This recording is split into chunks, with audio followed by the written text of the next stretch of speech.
गणपती सांग सपरिवार प्रियता नमः जपा कुसुम संकाशम काश्यपेय महदेती तमोरिम सर्व पापग्निम प्रणतोष विधिवाकरम समोर ठेवून घ्या समोर ठेवून कर्म साक्षी सूर्यनारायण महाप्रात पूजनार्थे गंधाक्षत पुष्पैः संपूज्य स्नापितोऽसि मया देव तथा शान्तिं कुरुष्वे मे पुनर्शुद्धोदक स्नानं समर्पयामि प्रतिष्ठापनार्थे आसनार्थे अक्षतानि समर्पयामि सकलोपचारार्थे प्रतिष्ठापनार्थे गंधाक्षत पुष्पैः संपूज्य स्थापित धूपं स्थापित दीपं दर्शयामि या दोन विड्याभोवती पाणी फिरवायचं मुखवासार्थे विड्या पोगी फलतांबूल नैवेद्यं समर्पयामि हिरण्यमुद्र दक्षिणां समर्पयामि देऊ का लगे हातात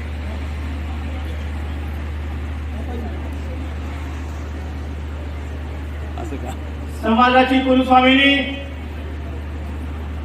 माता वासवी कन्याका देवी समाजाची संत श्रेष्ठ ब्रह्मीभूत रंगनाथ महाराज परभणीकर यांच्या चरणी नतमस्तक होऊन आज या माजलगाव नगरीमध्ये माता वासवी कन्याका परमेश्वरी देवीच्या भूमिपूजन सोहळ्याच्या निमित्तानं येण्याचा योग आला ही अतिशय आनंदाची आणि समाधानाची बाब आहे। संपूर्ण मराठवाड्यामध्ये ज्यावेळेस महासभेचा धंदावाद सुरू झाला त्यावेळेस पहिली महासभा या बीड जिल्ह्याची महासभा होण्याचं काम झालंय आणि बीडची घोडदौड आज संपूर्ण महाराष्ट्रामध्ये आपल्या समोर आहे। मी या संपूर्ण टीमचं अभिनंदन करतो की ज्याची सुरुवातीला आवश्यकता आहे जी आपल्या समाजाची कुलस्वामिनी आहे ज्या मातेने आपल्या समाजाची निर्मिती केली त्या मातेचं भव्य दिव्य असं सुंदर मंदिर बांधण्याचा संकल्प केला याशिवाय कोणता आनंद नाही असं मला वाटतं। आपण संस्कारक्षम आहोत संस्कार झालेले समाज बांधव आहोत आणि संस्कार झालेल्या समाज बांधवांना आधी देवतेची आठवण येते म्हणून त्यांनी केलेले हे कार्य अतिशय कौतुकास्पद आहे। त्यांच्या संपूर्ण टीमचं मी परत एकदा अभिनंदन करतो आणि तुम्हाला विनंती करतो की एक घोषणा द्यायची मी म्हणेल जय वासवी आपण म्हणायचं जय जय वासवी जय वासवी जय वासवी वासवी मातेचा जय जयकार केल्याच्या नंतर आपल्या अंगामध्ये जो संचार येतो तो अतिशय महत्वाचा आहे। त्यामधून समाजाला कार्य करण्याची समाजाची सेवा करण्याची ऊर्जा मिळते। ही ऊर्जा सतत आपल्या अंगी बाळगायची असेल तर मातेचं स्मरण झालं पाहिजे। ही माता कोणती आहे बरं या ठिकाणी पोथी वाचल्या जात होती जे पोथीमध्ये सांगितलं आहे त्या ठिकाणी आमच्या भगिनी सांगत होत्या की वासवी मातेचं निर्मिती कशी झाली वासवी मातेचं कार्य काय होतं। खरं म्हणजे वासवी मातेची ज्यावेळेस अग्नी परीक्षा झाली त्याच वेळेस आपल्या समाजाची निर्मिती झाली। आंतरजातीय या विवाहात एका आंतरजातीय राजाने आमच्या मातेला मागणी घातली आणि या मातेनं बिलकुल बहिष्कार घातला कोणत्याही परिस्थितीमध्ये कुठल्याही इतर जातीसोबत मी विवाह करणार नाही अशी शपथ घेतली आणि अग्निकुंडामध्ये जिवंत अशी त्यांनी अग्नि परीक्षा दिली। या मातेच्या सोबत 102 गोत्र त्या अग्निकुंडामध्ये हे झाले त्यावेळेस आपली निर्मिती झाली आणि आपल्या कुळाची निर्मिती झाली। असे माझे 102 गोत्राचे भाग्यवान आपण आहोत। त्या 102 गोत्राची निर्मिती या भूतलावर झाली त्यावेळेस आर्यवैश्य समाजाची निर्मिती झाली। या निर्मिती मागचा उद्देश आपण समजून घेतला पाहिजे। आजच्या परिस्थितीला बदलायचा असेल तर समाजाचा अभिमान बाळगला पाहिजे अभिमान बाळगला पाहिजे। मी कोणती आहे याचा मला गर्व आहे हे छाती ठोकपणे सांगू शकलं पाहिजे। आज महाराष्ट्रामध्ये सर्व समाज बांधव छाती ठोकपणे सांगू शकतात की महासभेच्या माध्यमातून समाजसेवेचा वसा घेतलेली आम्ही मंडळी बाहेर पडलोय। समाजाचं काम करण्यासाठी आम्ही बाहेर पडलोय समाजाची सेवा करण्यासाठी बाहेर पडलोय। तेव्हा सर्व समाज बांधवांनी या महासभेच्या पाठीमागे तन मन धनाने शक्ती उभी करण्याची गरज आहे। याचं उदाहरण जर मिळायचं असेल तर आपण नुकतंच पाहिलंय काल आपल्या महासभेचे अध्यक्ष आदरणीय नंदकुमारजी गाजेवार यांचा वाढदिवस होता। या वाढदिवसाच्या निमित्तानं एक घोषणा करण्यात आली माननीय भिडवे साहेब या ठिकाणी आहेत सुचवलं गेलं की आपल्या लोकनेत्याच्या आपल्या अध्यक्षाच्या वाढदिवसाच्या निमित्तानं रक्तदान झालं पाहिजे। काय रक्तदान रक्तदानासारखं सत्पाती दान नाही असं हे दान करण्याचं पुण्य आपल्याला कालच्या निमित्तानं अख्ख्या महाराष्ट्रात पाहिले। 1833 बॉटल महाराष्ट्रामध्ये एका हाकेवर जर दिल्या गेल्या जात असतील तर महाराष्ट्रातला आर्यवैश्य समाज कोणत्याही हाकेला सज्ज राहील हे याचं उदाहरण आहे. कारण महासभेच्या माध्यमातून ज्यावेळेस या ठिकाणी आवाहन झालं की समाजातल्या तरुणांनी, समाजातल्या महिलांनी, समाज बांधवांनी रक्तदानासाठी पुढे आलं पाहिजे. निश्चितच यामधील 75% आकडा हा आपल्या समाज बांधवाचा आहे, याचा मला अभिमान आहे. 1000 ते 1200 बॉटल आपल्या समाजाने दिल्यात. या समाजाचं रक्त इतर समाजालाही काम येणार आहे. कुठंतरी इतर समाजाची सुद्धा सेवा करण्याचं काम या आपण रक्तदान शिबिराच्या माध्यमातून घेतलेलं आहे. असो विषय अनेक आहेत, अनेक वक्ते बोलणार आहेत. माननीय आमचे भांडासरावजी वट्टंवर ज्यांना गाडेवार साहेब सुद्धा गुरु मानतात, ते आमचे गुरु आहेत. मग या ठिकाणी मी त्यांना विनंती करतो की आपण विस्तृतपणे मार्गदर्शन करावं, जेणेकरून समाजाला आज कशाची गरज आहे, कोणता बदलतं रूप पाहिलंय. सध्या बदलत्या रूपामध्ये आपल्या समाजाला अनेक गोष्टीचा बदल करण्याची गरज आहे. तुमच्या महिला असतील, पुरुष असतील, युवक असतील, त्यांनी हे बदल करण्याचं काम या वाशिम मंदिर नाशिकच्या भूमिपूजनाच्या निमित्तानं सुरू करावं ही राजच्या निमित्तानं विनंती करतो. आणि या ठिकाणी बीड जिल्ह्याच्या वतीनं आपण आमचा मान सन्मान केला, आम्हाला बोलवलं आणि वाशिम माता मंदिराच्या भूमिपूजनासाठी आमचं अवभाग्य त्या ठिकाणी आमच्या हात लागले. यापेक्षा तुमचं पुण्य संगत नाही. म्हणून या ठिकाणी आणि समाज भगिनी, महाराष्ट्र आर्यवैश्य महासभा याचा जनरल सेक्रेटरी या नात्यानं महाराष्ट्र आर्यवैश्य महासभेविषयी माहिती देणं माझं कर्तव्य आहे, म्हणून मी आपल्यासमोर उभा आहे. तर महासभेचा महाराष्ट्र आर्यवैश्य महासभा ही 4 ऑगस्ट 1982 ला नांदेड येथे स्थापन झाली आणि योगायोगाने त्या महाराष्ट्र आर्यवैश्य महासभेचं मुख्यालय नांदेड येथे. आज महाराष्ट्र आर्यवैश्य महासभा स्थापन होऊन 39 वर्ष पूर्ण झालेली आहेत. हे 40वे वर्ष आहे. सांगण्याचा उद्देश असा आहे की ही जी संस्था आहे, जे ट्रस्ट आहे, त्याला 40 वर्ष पूर्ण होत आहेत. या संस्थेचे पदाधिकारी म्हणून, अध्यक्ष म्हणून आपल्याकडे 6 जण लाभलेले आहेत. त्यापैकी दोन डॉक्टर आहेत, 2 सामाजिक कार्यकर्ते आहेत आणि आताचे तर्फे नंदकुमारचे गादेवार हे आपल्या सर्वांना परिचित आहे. डॉक्टर मामेडवार यांनी संस्था स्थापन केली. त्यानंतर मुखेडकर साहेब होते, शेट्टे साहेब होते, एकनाथरावजी मामले होते आणि आता यानंतर आपले नंदकुमारचे गादेवार 2009 पासून आपल्या अध्यक्ष म्हणून कार्यरत आहे. जनरल सेक्रेटरी या नात्यानं मला या महाराष्ट्र आर्यवैश्य महासभेचा लेखाजोखा देणं माझं कर्तव्य आहे, म्हणून मी तुम्हाला इतिहास सांगतो. आणि इतिहास सांगत असताना त्याचा 40 वर्षाचा इतिहास सांगण्याच्या वेळी थोडक्यात मी माहिती देणार आहे. महाराष्ट्र आर्यवैश्य महासभेचा उद्देशच असा होता की आपल्या आर्यवैश्य समाजाचं संघटन करणे.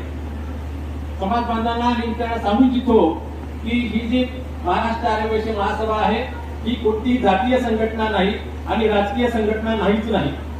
ही एक महाराष्ट्र आर्यवैश्य महासभा ही एक संस्था आहे, ट्रस्ट आहे, सेवाभावी संस्था आहे.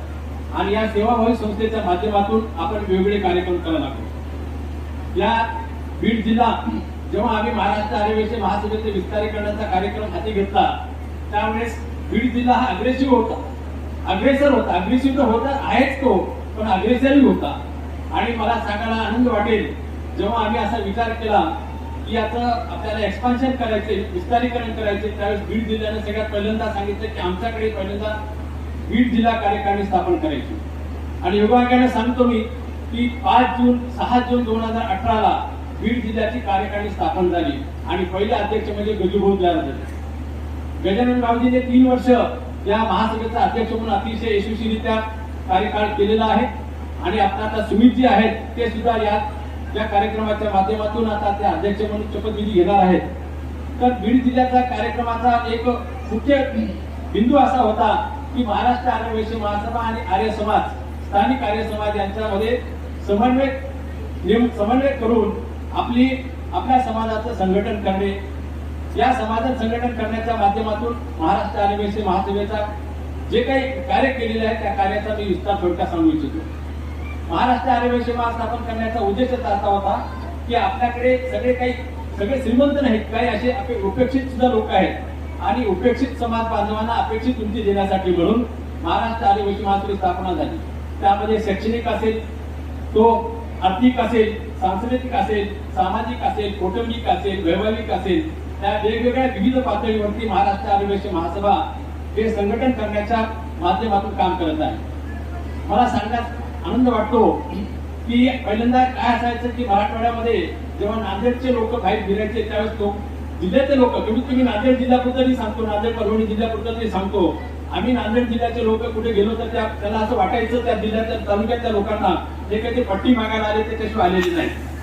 पण आम्ही असा निर्णय घेतला यापुढे महाराष्ट्र आदिवासी पट्टी तर सोडून द्या, मागणं तर सोडून द्या, पण आम्ही जायला यायला लागलो. प्रत्येक जिल्ह्यात आम्ही चाललो तर काहीतरी जायला चाललो तर.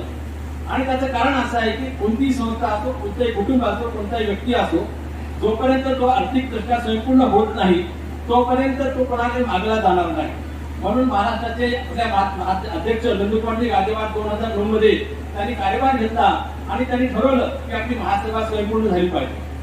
महाराष्ट्र आदिवासी स्वयंपूर्ण झाली पाहिजे. काय करायचं त्यासाठी?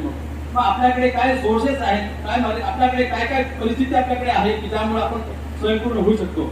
योगा आयोगाने 2000 मध्ये सन 2000 मध्ये ज्यावेळी शेट्टे साहेब आपल्या महाराष्ट्र आदिवासी महासभेचे अध्यक्ष होते त्यांच्या काळामध्ये आपल्याला एक नांदेड शहरामध्ये 36,000 स्क्वेअर फीटचा एक भूखंड मिळालेला होता. आणि या भूखंड देण्यासाठी म्हणून आपल्या त्यावेळेसचे गोंगिरवार साहेब जे महाराष्ट्राचे मुख्य सचिव होते त्यांच्या सहकार्याने आपल्याला हा जो भूखंड मिळाला 36,000 स्क्वेअर फीटाचा हे आपल्यासाठी एक चांगली गोष्ट होती. मी या सर्वांच्या नावं काय घेतो त्या हात नाही, परंतु त्यांनी केलेलं कार्य आपल्याला स्मरणात राहावं आणि आपण जे तुम्ही जे कार्य करायला लागलात हे सुद्धा भविष्यातल्या लोकांसाठी स्मरणात राहावं म्हणून मी मुद्दामून त्यांचे नाव घ्यायला लागलो. ते गेले ट्रस्टी येतील, ट्रस्टी जातील, पण त्या ट्रस्टीने केलेलं कार्य हे आपल्या समाजाकडे ठेवण्याचं कार्य काम आपलं आहे. म्हणून मी त्यांचं मुद्दाम नाव घ्यायला लागलो. आज ते ह्यात नाही, पण 36,000 स्क्वेअर फीटाचा आज जर तिथं जर प्लॉटची किंमत बघितली तर 10 कोटी रुपये किंमत आहे. आणि त्यावेळेस त्यांनी आपल्याला एकदम 6-7 लाखांमध्ये दिले. आणि मग आम्ही ठरवलं की त्या ठिकाणी आपण एक मंगल कार्यालय तयार करायचं. आणि आम्ही ते मंगल कार्यालय केलं. 1 जून 2017 महाराष्ट्र आदिवासी महासभेने एक वासवी भवन मंगल कार्यालय तयार केलं. आपल्यापैकी जे बंधू आहेत तिथे समाज बांधव आहेत त्यांनी ते पाहिलं असेल. आणि मग ते बांधल्यानंतर आम्ही असा विचार केला की त्या सर्वायचं नाही, कोणाला जायचं चालवण्यासाठी. म्हणून एक संस्था तयार झाली आणि आम्ही ते वासवी भवन चालवायला दिलं. आणि ज्या संस्थेला आपण चालवायला दिलं ते आपल्याला वर्षाला 27,50,000 रुपये वर्षाला किराया देतात. या 27,50,000 रुपयाच्या माध्यमातून आपलं महाराष्ट्र आदिवासी महासभा ही स्वयंपूर्ण झालेली आहे. त्यामुळे आपल्याला कोणाकडे मागायची गरज नाही. दुसरं एक महाराष्ट्र आदिवासी महासभेने काम केलं की आपण म्हणतो वासवी क्लब म्हणतो, वासवी माता म्हणतो, परंतु फक्त आपल्याकडंच माहित होतं, बाहेरच्या लोकांना माहित नव्हतं. माझ्या बाहेरचे मित्र म्हणायचे की वासवी काय आहे, कारण त्याचं मंदिर सुद्धा असं स्वतंत्र नव्हतं. म्हणून आम्ही असं ठरवलं की आपण ज्या वासवी नावावर इतके हे सर्व करतो, वासवी मातेचं स्वतंत्र मंदिर मराठवाड्यामध्ये कुठेही नाही. म्हणून आम्ही ठरवलं की नांदेड जिल्ह्यामध्ये आपण आपल्या त्या महासभेच्या किंवा मंगल कार्यालयाच्या परिसरामध्ये वासवी मंदिर, स्वतंत्र मंदिर बांधायचं. आणि आम्ही हे मंदिर 2020 मध्ये बांधलं आणि त्याचा आम्ही लोकांना सोहळाही केला. महासभा ह्या माध्यमातून एक तर सांस्कृतिक सभागृह तयार केलं, एक मंदिर बांधलं आणि आता याच्यानंतर असा विचार केला की महाराष्ट्र महासभेनं आपलं काय करायचं. एक आपल्याकडे क्रांती झाली, आपल्या समाजामध्ये एक चांगली मोठी क्रांती झाली, ती शैक्षणिक क्रांती झाली. जसं आपण व्यापारी वर्ग होता, परंतु शैक्षणिक विचारामध्ये आपण जात नव्हतो. पाठीमागच्या 40 वर्षाचा जर इतिहास बघितला तर त्यावेळेस मी MSc झालो आणि MPSC पास झालो मी त्यावेळेस. आणि महाराष्ट्र प्रवेश समितीच्या पास झाल्यानंतर आमचे होऊन आले, अरे तू नोकरी करणार काय आता? मी म्हणाल हो, नाही नोकरी करण्याचा जो विचार कर, बिझनेस आपला आहे तो बिझनेस मध्ये बसलेलं बरं नाही. मी म्हणजे नोकरीला मी जॉईन होतो, जर तुम्हाला पटलंच नाही तर आपण बिझनेस मध्ये केव्हा येऊ शकतो. त्यासाठी मग आपण असा निर्णय घेतला की महाराष्ट्र आदिवासी महासभेच्या माध्यमातून जो शिक्षण घेत आहेत, आपल्या जो विद्यार्थी वर्ग शिक्षण घेत आहे, बराचसा विद्यार्थी असा आहे की ते पैशा अभावी शिक्षण घेऊ शकत नव्हता. मग आपल्याकडे भारतामध्ये सगळ्यात मोठी संस्था आहे काशी अन्नपूर्णा संस्था आहे. त्या काशी अन्नपूर्णेच्या संस्थेच्या माध्यमातून नंदकुमारजी गादेवार हे काशी अन्न सत्रांचे उपाध्यक्ष आहेत आणि त्यांनी सांगितलं की आम्हाला आमच्या विद्यार्थ्यांना विद्यानिधी मिळाला पाहिजे. तर मला सांगायला एक आनंद वाटेल, 2,36,00,000 रुपये 2,36,00,000 रुपये आपण त्या सर्व विद्यार्थ्यांना दिले.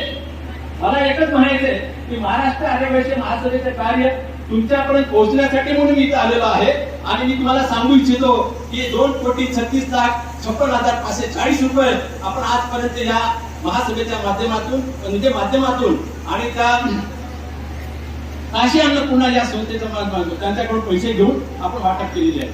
म्हणजे शैक्षणिक सहाय्य आपण केलेलं आहे. महाराष्ट्र आर्यवैश्य महासभा या सर्व सर्व गोष्टीमध्ये आपल्या आर्यवैश्य समाजासाठी मदत करण्यासाठी तत्पर सेवा देण्यास उपलब्ध आहे. अशा प्रकारचे मला आता सांगण्यात आले की बाबा थोडक्यात बोला.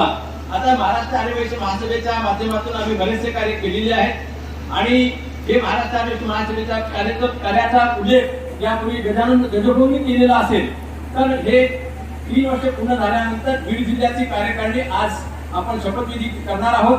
आणि आता आपण वाशी मातेच्या मंदिरासाठीचं जी जागाचं भूमिपूजन केलं त्याबद्दल मी या बीड जिल्हा कार्यकारिणीचा अभिनंदन करतो. बोलते गोविंदरावने आता महासभेच्या स्थापनेपासूनचा इतिहास सांगितला, परंतु आज माजलगावकरांचं मी कौतुक याच्यासाठी करतोय की आज बाजार आहे आणि आज माजलगावकरांची तत्व परीक्षा आहे. अर्ध लक्ष तिकडं असलं तरी अर्ध लक्ष इकडं याच्यामध्ये आम्ही लढाई जिंकलेली आहे. कारण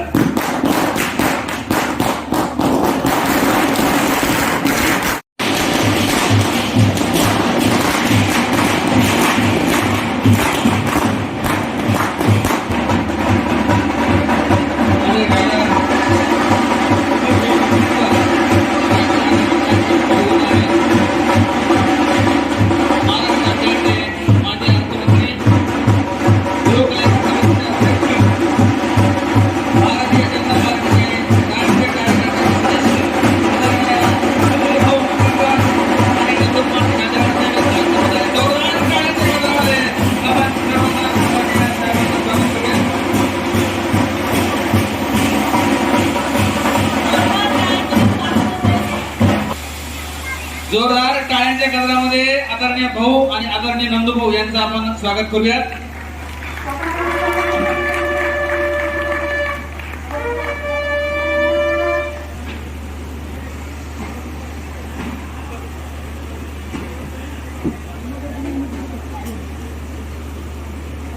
कर्मभूमी के दुनिया में श्रम या कार्यक्रमात रंग भरण्यासाठी माननीय श्री सुधीर भाऊ मुनगंटीवार आणि आधी देवतेची आठवण येते म्हणून त्यांनी केलेले हे कार्य अतिशय कौतुकास्पद आहे. त्यांच्या संपूर्ण टीमचं मी परत एकदा अभिनंदन करतो आणि तुम्हाला विनंती करतो की एक घोषणा द्यायची. मी म्हणेल जय वासवी, आपण म्हणायचं जय जय वासवी, जय वासवी, जय वासवी. वासवी मातेचा जय जयकार केल्याच्या नंतर आपल्या अंगामध्ये जो संचार येतो तो अतिशय महत्वाचा आहे. त्यामधून समाजाला कार्य करण्याची, समाजाची सेवा करण्याची ऊर्जा मिळते. ही ऊर्जा सतत आपल्या अंगी बाळगायची असेल तर मातेचं स्मरण झालं पाहिजे. ही माता कोणत्या बरं या ठिकाणी पोथी वाचण्यात होती. ते पोथीमध्ये सांगितलं त्या ठिकाणी आमच्या भगिनी सांगत होत्या की वासवी मातेचं निर्मिती कशी झाली, वासवी मातेचं कार्य काय होतं. खरं म्हणजे वासवी मातेची ज्यावेळेस अग्नी परीक्षा झाली त्याच वेळेस आपल्या समाजाची निर्मिती झाली. आंतरजातीय विवाह, एका आंतरजातीय राजानं आमच्या मातेला मागणी घातली आणि या मातेला बिलकुल बहिष्कार घातला. कोणत्याही परिस्थितीमध्ये कुठल्याही इतर जातीसोबत मी विवाह करणार नाही अशी शपथ घेतली आणि अग्नी कुंडामध्ये जिवंत अशी त्यांनी अग्नी परीक्षा दिली. या मातेच्या अध्यक्षाची परवानगीनुसार मी अगोदर म्हणले तुम्ही पुन्हा पाठीमागं म्हणायचंय. मी म्हणल्यानंतर आपली नावं घ्यायची तुम्ही. मी आर्यवैश्य समाजाचे आराध्य दैवत श्री वासवी मातेला वंदन करून शपथ घेतो की मी आर्यवैश्य कोणती समाजाचा एक घटक आहे. माझी महाराष्ट्र आर्यवैश्य महासभा बीड जिल्हा कार्यकारिणीमध्ये त्याच्या या पदावर निवड करण्यात आलेली आहे. मला महासभेच्या सर्व अटी व नियम मान्य असून महासभेने ठरवलेल्या नियमाचे पालन करणे माझ्यासाठी बंधनकारक राहील. मी माझ्याकडून समाजाचे व महासभाचे व देशाचे हित लोकांचे जाईल याची ग्वाही देतो. जय वासवी, जय महाराष्ट्र. वासवी माता की, वासवी माता की. आपल्याला या पुढील 3 वर्षासाठी खूप खूप शुभेच्छा. महाराष्ट्र राज्याचे माजी अर्थमंत्री, लोकलेखा समितीचे अध्यक्ष आणि आपल्या सर्वांचे लाडके माननीय सुधीर भाऊजी मुनगंटीवार, महाराष्ट्र आदिवासी महासभेचे सेक्रेटरी गोविंदरावजी गिरवई, कोषाध्यक्ष सुभाष कन्नावार, महासभा समितीचे बांधकाम समितीचे अध्यक्ष माझे गुरु भानुदाजी वट्टमवार आणि आताच शपथ ग्रहण केलेले असे बीड जिल्ह्याचे माजलगावचे सुपुत्र सुमितजी रुद्रवार. वेळ कमी आहे, मी प्रत्येकाचं नाव घेत नाही. आणि सर्व जिल्ह्याचे माझे अध्यक्ष या ठिकाणी उपस्थित आहेत. माजी अध्यक्ष गजानन डुबे व सर्व उपस्थित असलेले. जास्तीत जास्त वेळ तुम्ही बोलायचे. आणि भाऊ मला एकच सांगायचंय की काल माझा वाढदिवस झाला आणि आमच्या बिडवई साहेबांनी गेल्या 15 दिवसापूर्वी एक संकल्पना केली की गाजर म्हणले तुमच्या वाढदिवसानिमित्त आपण रक्तदान शिबिर पूर्ण महाराष्ट्रात घ्यावं. मी म्हणलं काही हरकत नाही, चांगली गोष्ट आहे. आजपर्यंत ही संकल्पना कुणाच्याही डोक्यात आली नाहीये आणि ती त्यांच्या डोक्यात आली आणि सगळ्या जिल्ह्यांना बोलले. आणि भाऊ अतिशय सुंदर महाराष्ट्रातल्या सर्व समाज बांधवाचं मला कौतुक करावंसं वाटतंय की गावोगाव रक्तदान शिबिर माझ्या वाढदिवसानिमित्त घेतलं आणि 1823 प्लस बॉटलचं या ठिकाणी संकलन झालं. कोरोनाच्या काळामध्ये बरंचसं संकलन कमी झालं होतं आणि ब्लड बँकेच्या माध्यमातून बरेच जण म्हणत होते की ब्लड डोनेशन झालं पाहिजे आणि ते या ठिकाणी सर्व समाज बांधवांनी केले. आणि भाऊ आमचं आज महाराष्ट्रामध्ये संघटन या ठिकाणी झालेलं आहे. आज पूर्ण मराठवाड्याचं पूर्ण आणि पश्चिम महाराष्ट्राचं पूर्ण संघटन झाले भाऊ. आता आम्हाला विदर्भामध्ये जायचंय, तुमच्याकडे यायचंय भाऊ. चंद्रपूर मधून आम्ही जैन गोंगीरवारला महासभेचा उपाध्यक्ष म्हणून घेतलेला आहे. पुसद मधून 3 जण आहेत आणि आता आम्हाला विदर्भ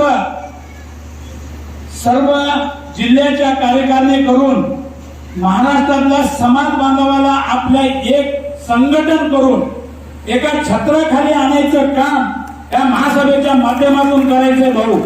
आणि आम्हाला विदर्भामध्ये थोडी तुमची मदत लागणार आहे. तुमच्या माध्यमातूनच तुमच्या विचाराने आम्ही पुढे जाणार आहोत. कारण कुठलीही गोष्ट करत असताना विचारपूर्वक करावं लागतं. त्यासाठी भाऊ आम्हाला तुम्ही तर किती वर्ष आम्हाला महासभेला सर्व समाजाला मी नेहमी भाषणातून सांगत असतो भाऊ तुमचं उदाहरण की कधी कुठल्याही माणसाने जर फोन केला तर भाऊ रात्री 12 पर्यंत फोन केल्याशिवाय कधीच झोपत नाही. अशा पद्धतीचं कार्य आपण समाजाने सगळ्यांनी समाजाच्या हितासाठी केलं पाहिजे. आम्ही काशी अन्न सत्रांच्या माध्यमातून भाऊ तिरुपती या ठिकाणी आपल्याला 1 एकर जागा टी.जी. व्यंकटेश करूरचे राज्यपाल यांनी 1 एकर जागा आपल्याला विनामूल्य दिलेली आहे आणि त्या जागेवर आपल्याला आता महाराष्ट्र भवन त्या ठिकाणी उभा करायचं आहे. आणि ह्या सर्व जिल्हा कार्यकारिणी झाल्यानंतर आम्ही त्या ठिकाणी तिरुपतीचं भवन लवकरच या ठिकाणी आम्ही करणार आहोत हो. आणि त्यासाठी आपली आम्हाला मदत लागणारच आहे आणि तुमच्या विचार घेतल्याशिवाय आम्ही कधीच पुढे जाणार नाही अशी मी या ठिकाणी ग्वाही देतो आणि आज या ठिकाणी माझा सन्मान केला आणि या सर्व जिल्हा कार्यकारिणीला मी शुभेच्छा देतो. त्यांनी पुढील 3 वर्ष काळामध्ये असं काम केलं पाहिजे जसं बीड जिल्ह्याचं मागचे 3 वर्ष नाव होतं त्यापेक्षा पुढे गेलं पाहिजे. तुम्ही अशा पद्धतीचं कार्य तुम्ही करावं अशा शुभेच्छा देतो आणि या ठिकाणी मी माझे 2 शब्द संपवतो. नंतर मला विचारून घ्यायचं पण राग माझ्यावर धरायचा नाही. मी सर्वप्रथम माधलगाव व बीड जिल्ह्यातील आर्य वैश्य महासभेच्या सर्व पदाधिकाऱ्यांना हृदयापासून शुभकामना देतो. या नवनिर्वाचित कार्यकारिणीला माँ कन्यका परमेश्वरी वासवी माता समाजाची सेवा करण्याची प्रचंड अशी ऊर्जा देव, प्रचंड शक्ती देव ही माता कन्यका परमेश्वरीच्या चरणी प्रार्थना करतो. खरं तर माझा विश्वास आहे की बीड जिल्ह्याच्या महासभेची सुरुवात जशी एखादी कोणतीही पूजा ही गणेशाच्या पूजेशिवाय संपन्न होत नाही तसे या महासभेचा पहिला अध्यक्ष श्री गजाननच होते. यामुळे ही आर्य वैश्य महासभा महाराष्ट्रामध्ये उठून दिसावी असं कार्य घडेल आणि 3 वर्षानंतरचे आमचे नवनिर्वाचित अध्यक्ष हे सुमित रुद्रवारजी त्यांचंही मी कौतुक करतो आणि विश्वास ठेवा ज्याचं नाव एस पासून सुरू होतं तो कामामध्ये कधीही मागे राहणार नाही. मग त्याच्यामध्ये संघटनेचा एस आहे, सेवेचा एस आहे आणि आपण सेवा आणि संघटन या 2 सूत्रावर ही महाराष्ट्र आर्य वैश्य बीड जिल्ह्याची कार्यकारिणी उत्तम काम करेल असाही विश्वास व्यक्त करतो. मी या कार्यक्रमाच्या निमित्ताने बघितलं उत्तम कार्यक्रमाचं नियोजन तुम्ही केलं. तुम्ही जे पुष्पहार आमच्या स्वागतासाठी आणले मी मनात विचार करत होतो की माधलगाव मध्ये मी येताना विचारलं की इथं शेतीमध्ये सर्वात जास्त पीक काय होतं.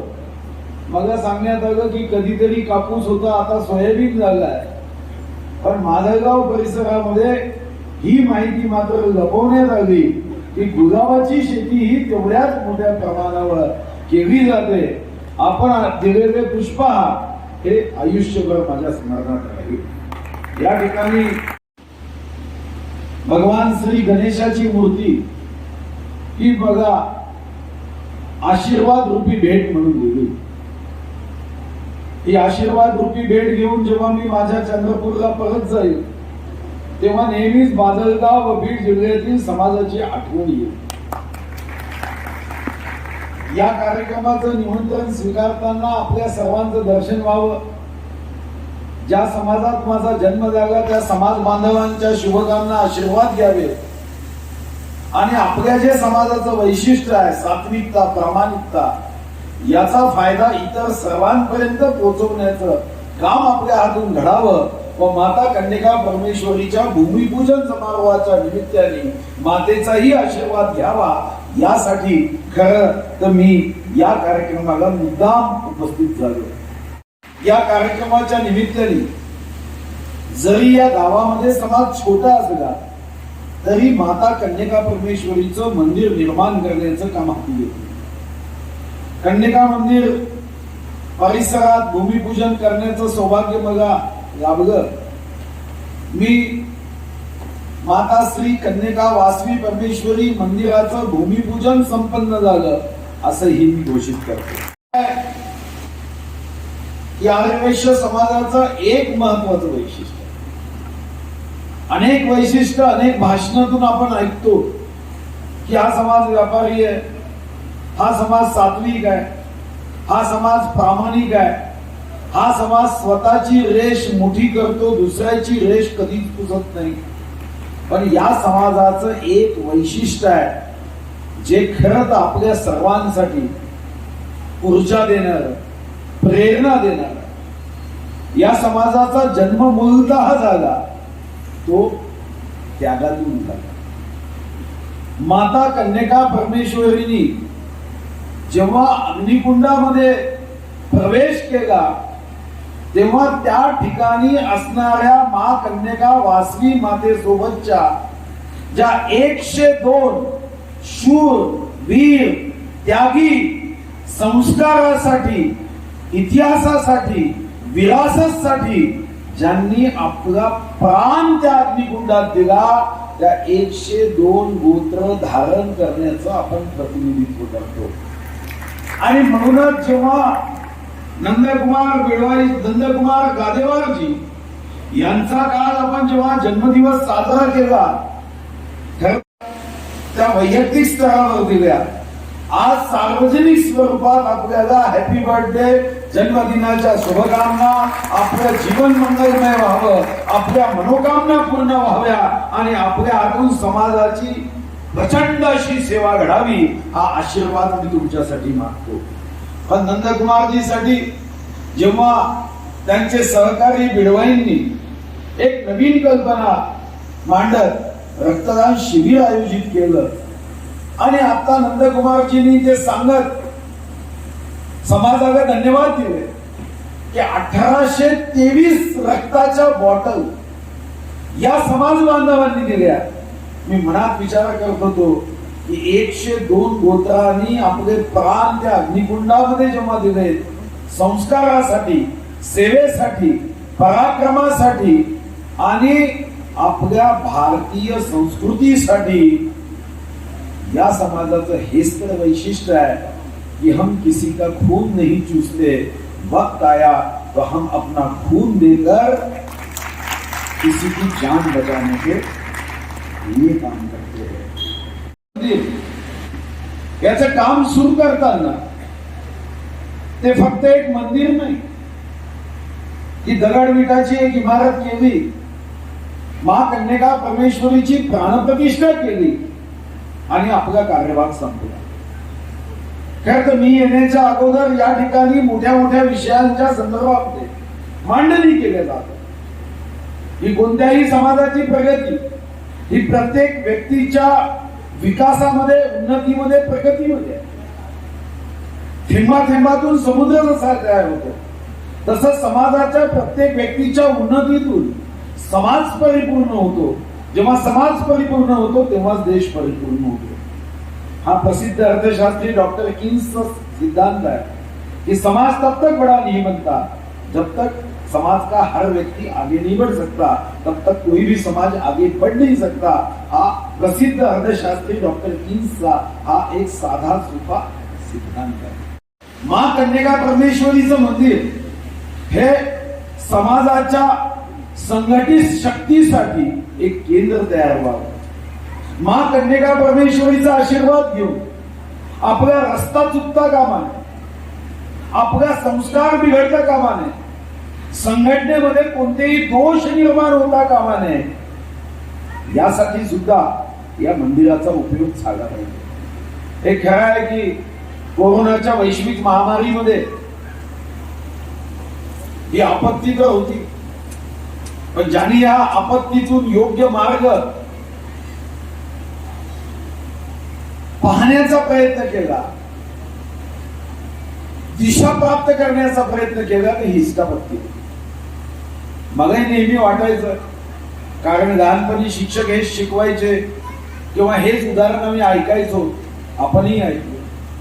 आणि ते उदाहरण नेहमी असायचं की सिकंदरांनी मृत्यूच्या अगोदर सांगितलं की जब भी मैं जाऊंगा तो मेरे दोनों हाथ बाहर रखना, दुनिया को पता चलने दो कि विश्व को जीतने वाला सिकंदर खाली हाथ गया था. आणि शिक्षकही आम्हाला हेच सांगायचे की खाली हात आहे, खाली हात जाना है. पण या इष्टापत्तीमध्ये एक गोष्ट माझ्या लक्षात आली की हे अर्ध सत्य आहे. खाली हात आए है, खाली हात जाना है हे फक्त आणि फक्त शरीरासाठी आहे. शरीर खाली हात आता है, शरीर खाली हात जाता है, पण आत्मा कभी खाली नहीं आता और आत्मा खाली नहीं जाता. तो संस्कार घेऊन येतो, तो भाव घेऊन येतो. तो मागच्या जन्मीचं कर्म लिहून घेतो. आणि म्हणूनच मग कधीतरी एखाद्या एबीपी माझा टीव्ही 9 मध्ये जेव्हा एखाद्या 2.5 वर्षाच्या मुलाला आपण 18 अध्यायाची भगवद्गीता धर्मक्षेत्रे कुरुक्षेत्रे समवेता युस्तवा मामका पांडवाशैव किम कुर्वत संजय हा श्लोक ऐकतो, आपल्याला आश्चर्य वाटतं की 2.5 वर्षाचा मुलगा हा श्लोक कसा म्हणू शकतो. एखादा मुस्लिम समाजाची 2 वर्षाची मुलगी या इलाहे इल्लल्लाह मुहम्मद रसूल इल्लल्लाह असं म्हणते, तेव्हा आपल्याला आश्चर्य वाटतं की जिला शब्द बोलता येत नाही ती अल्लाह ताआलाच्या कौतुक कसं करू शकते. पण त्यासाठी एकच कारण आहे की संस्कार. आणि म्हणून महाकन्यका परमेश्वरीचं मंदिर हे फक्त 2 हात जोडून या जन्मातल्या आशीर्वादासाठी नव्हे, तर महाकन्यका परमेश्वरीचं मंदिर, वासवीचं मंदिर हे आम्हाला पुढच्या जन्मात उत्तमातले उत्तम संस्कार घेऊन जेव्हा केव्हा पुनर्जन्म होईल तेव्हा आशीर्वाद असाच आमच्या मागे छत्र घेऊन उभा राहायला पाहिजे. यासाठी कन्यका परमेश्वरीच्या मंदिराचा आम्हाला निश्चितपणे प्रार्थनेसाठी उपयोग झाला पाहिजे. हे वाचलं की कणकण में है भगवान, हे तर आपण ऐकत आलो. स्वामी रंगनाथ महाराजांच्याही आध्यात्मिक विचारामध्ये ही भावना होती की कणकण में है भगवान.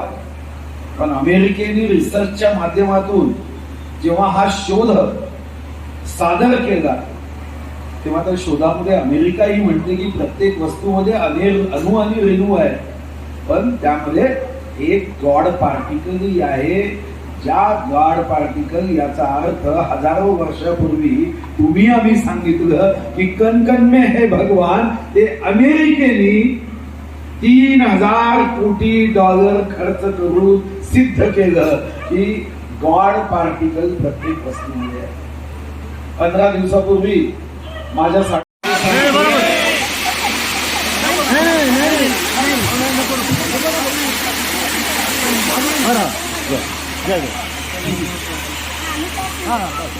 या ठिकाणी सिद्धेश्वर अर्बन बँकेचे चेअरमन सुनीलजी रुद्रवार आणि बाळकृष्ण